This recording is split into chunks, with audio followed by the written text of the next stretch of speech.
بسم اللہ الرحمن الرحیم۔ السلام علیکم ورحمۃ اللہ وبرکاتہ۔ محترم ناظرین، بہت سے حضرات بار بار یہ سوال کرتے ہیں کہ مفتی صاحب کرسی پر بیٹھ کر نماز پڑھنا کیسا ہے اور کس آدمی کے لیے کرسی پر بیٹھ کر نماز پڑھنے کی اجازت ہے۔ آج کل یہ بہت زیادہ دیکھا جاتا ہے کہ مسجدوں کے اندر کرسیاں رکھی ہوئی ہوتی ہیں اور بہت سے لوگ ذرا سی بیماری کی وجہ سے بہانہ بنا کر کرسیوں پر نماز پڑھتے ہیں۔ یہ کیسا ہے؟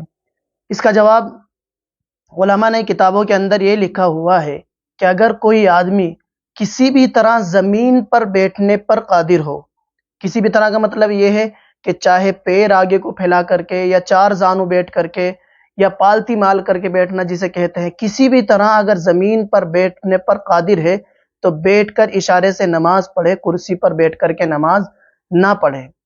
لیکن اگر کوئی آدمی ایسا ہے جس کے گھٹنے میں تکلیف ہے اور تکلیف ایسی ہے کہ گھٹنے نہ موڑ سکتا ہے، موڑ کر کے بیٹھ سکتا ہے، اور نہ ہی پھیلا کر کے چار زانو بیٹھ سکتا ہے، یعنی کسی بھی طرح اس کے لیے گھٹنے موڑ کر کے یا پھیلا کر کے بیٹھنا مشکل ہو، تو ایسے شخص کے لیے بالکل آخری درجے میں آ کر کے اب اگر کوئی ایسا شخص ہے تو اس کے لیے علماء نے گنجائش دی ہے، اجازت دی ہے کہ وہ آدمی کرسی پر بیٹھ کر کے نماز پڑھ لے۔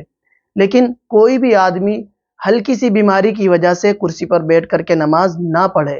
بہت سے حضرات کو دیکھا جاتا ہے کہ گھر سے چل کر کے پیدل مسجد میں آتے ہیں اور ان کے اندر اتنی طاقت ہوتی ہے، لیکن جب وہ مسجد میں آتے ہیں تو کرسیاں تلاش کرتے ہیں، کرسی پر بیٹھ کر کے نماز پڑھتے ہیں۔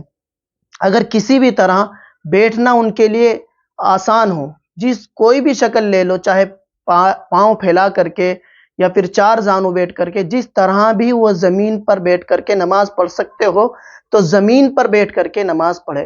اگر زمین پر بیٹھنا ان کے لیے کسی بھی طرح مشکل ہو تو پھر اجازت دی ہے علماء نے کہ کرسی پر بیٹھ کر کے نماز پڑھی جا سکتی ہے۔ امید ہے کہ آپ حضرات کو یہ مسئلہ اچھی طرح سمجھ میں آ گیا ہوگا۔ ویڈیو اچھی لگی ہو تو ویڈیو کو زیادہ سے زیادہ شیئر کریں۔